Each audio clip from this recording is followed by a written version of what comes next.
Salam alaikum les petits loulous. J'espère que vous allez tous très bien. Je suis si contente de vous retrouver. Je sais, il y a longtemps que je ne vous ai plus raconté d'histoire. Aujourd'hui, le moment est arrivé de vous en conter une nouvelle. Vous êtes prêts ?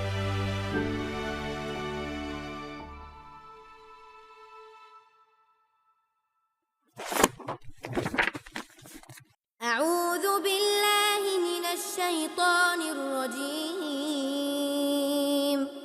بسم الله الرحمن الرحيم ولقد آتينا لقمان الحكمة أن اشكر لله ومن يشكر فإنما يشكر لنفسه ومن كفر فإن الله غني حميد وإذ قال لقمان لابنه وهو يعظه يا بني لا تشرك بالله إن الشرك لظلم عظيم. Je voulais vous raconter l'histoire de Luqman, à la demande de mon petit-fils, qui s'appelle Luqman, et qui veut en savoir plus sur son prénom et pourquoi ses parents l'ont appelé Luqman. Alors voilà, pour Luqman et pour tous les autres loulous. Mais comment vais-je m'y prendre ? J'ai l'habitude de te raconter les histoires des prophètes, mais ici, ce n'est pas un prophète. Luqman n'est pas un prophète, ni un messager, mais un sage. Commençons par là, veux-tu ? Qu'est-ce qu'un sage ? À notre époque, il est rare de parler de sage ou d'une sage. Ce mot vient du mot « la sagesse ».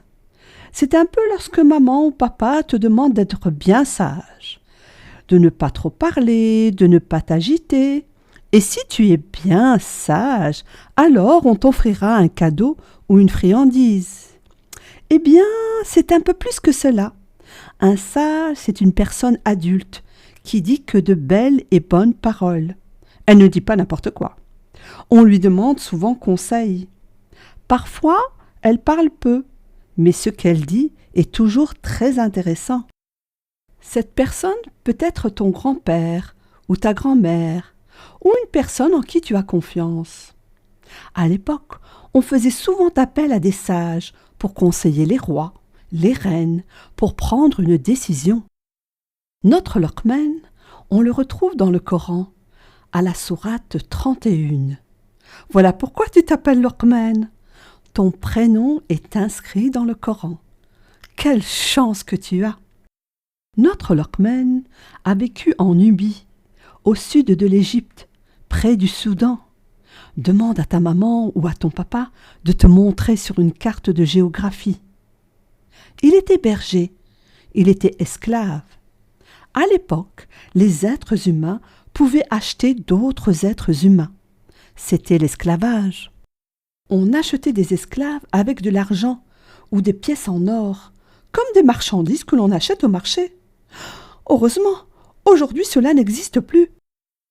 Un jour, le maître, celui qui avait acheté Luqman, lui demande de tuer, de sacrifier un mouton et de lui apporter les 2 meilleurs morceaux.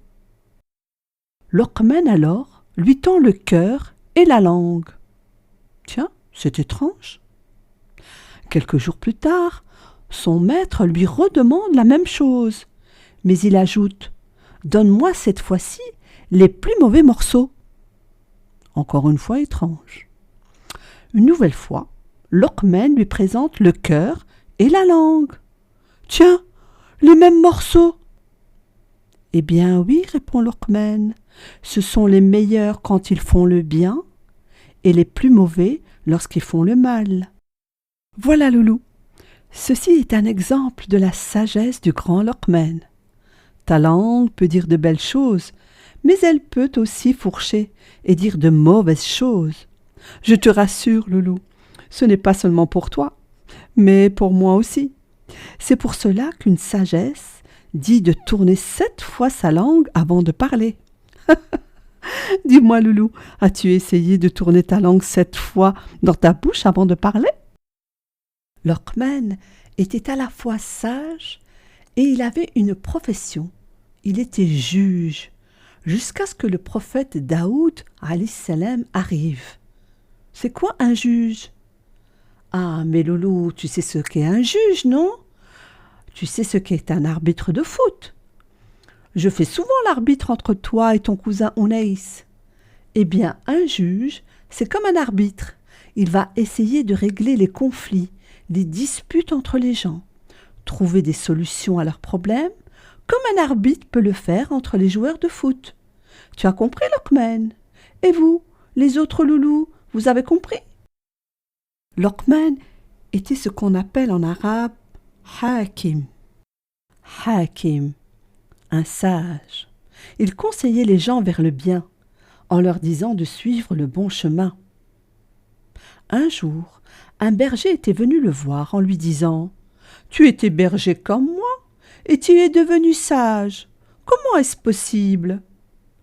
Luqman répondit « Je dis toujours la vérité, et je ne m'intéresse pas aux affaires qui ne me regardent pas. » Quelle belle sagesse, Loulou, mais tellement difficile à suivre. Dis-moi, toi, dis-tu toujours la vérité? Et ne te mêles-tu pas des affaires de tes petits copains? Ne veux-tu pas les copier ou les corriger parfois? Oh là là, c'est trop dur. Ah, mais on va essayer, Loulou. Veux-tu? Suis-moi un peu maintenant. Nous allons entrer dans le Coran, comme dans un livre ouvert. Plutôt le lire et essayer de comprendre ce qui est écrit dans cette sourate Luqman. ووصينا الإنسان بوالديه حملته أمه وهنا على وهن وفصاله في عامين أن اشكر لي ولوالديك إلي المصير. Dans ce verset, Allah demande à Luqman d'être reconnaissant envers Allah. C'est quoi être reconnaissant, Loulou?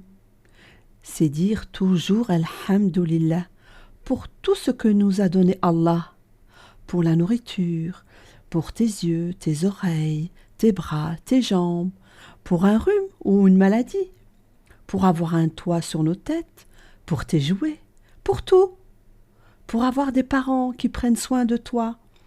Et souvent, on oublie de dire merci pour toutes ces choses. Mais moi, je sais que tu dis « Alhamdulillah ». Pas vrai, Loulou? Puis Luqman demande à son fils de faire très attention aux parents, de leur faire plaisir, de répondre à leurs besoins, de leur dire des paroles gentilles, comme « Je t'aime, Oumi »,« Je t'aime, maman »,« Je t'aime, Abi »,« Je t'aime, papa ». Et Allah a insisté surtout sur la maman, car c'est elle qui a porté son enfant pendant 9 mois. Elle l'a nourri et protégé. Et souvent on oublie. Allez Loulou, cours vite, lui faire un câlin et donne-lui une bisou. Et Luqman continue à parler avec son fils, avec beaucoup de douceur. Il lui dit « Oh mon fils, ya Bunayya, ne cache rien, ne mens pas. » C'est vrai que parfois on a envie de cacher nos petites bêtises. On n'a pas envie de les montrer puisque ce sont des bêtises. Vite on les camoufle. Les adultes font aussi la même chose, je te l'avoue. Mais si tu caches ta bêtise au fin fond d'un rocher, au plus profond de la terre, ou en haut dans le ciel, Allah te voit, il nous voit. Il est El-Basir, il est celui qui voit. Mais si tu avoues ta petite bêtise et demandes pardon, Allah te pardonne et efface ta bêtise. Alors, dis souvent Astaghfirullah. Il rajoute, crois en un seul Dieu, ne lui donne pas d'associé. Allah est unique, il est seul. Tu connais une sourate qui dit cela? Tu t'en rappelles? أعوذ بالله من الشيطان الرجيم بسم الله الرحمن الرحيم قل هو الله أحد الله الصمد لم يلد ولم يولد ولم يكن له كفوا أحد. Et Luqman dit, avec beaucoup de douceur encore, en disant « Ya Bunayya, ô mon enfant, prie, fais le bien et patiente. Ne tourne pas ton visage lorsque les gens te parlent. Ne marche pas en étant orgueilleux, en levant la tête, en bombant le torse et en pensant que je suis le plus beau, je suis le plus fort, je suis le plus intelligent. Tu vois un peu comme une sorte de super-héros. Écartez-vous de mon chemin, je suis là. » Allah n'aime pas ce genre de personne. Il aime celui qui est modeste, qui ne dit pas toujours c'est moi qui ai fait ceci, c'est moi qui ai cela. Luqman indique même à son fils comment parler. Il lui dit « Baisse la voix, ne crie pas, car cette voix ressemble à celle des ânes. » Tu vois ce qu'il te reste à faire, loulou. Voilà Luqman, mon Luqman, et à vous tous mes loulous, tout ce que l'on peut trouver dans cette sourate. Allah nous dit, pour être un bon musulman, il faut croire en un seul Dieu, la ilaha illallah, de le remercier pour tout ce qu'il nous a donné, et dire alhamdulillah, et d'être reconnaissant et de remercier ses parents, et surtout sa maman, pour tout ce qu'elle a fait pour nous. D'être simple, modeste, et de ne pas élever la voix lorsqu'on parle. Tu trouves pas que c'est un beau programme, loulou? Tu es prêt à le suivre et profiter du mois de Ramadan qui arrive pour changer les petites choses ou t'améliorer? Allez, moi aussi je vais m'y mettre. Salam alaikum Luqman, salam alaikum mes loulous, à bientôt.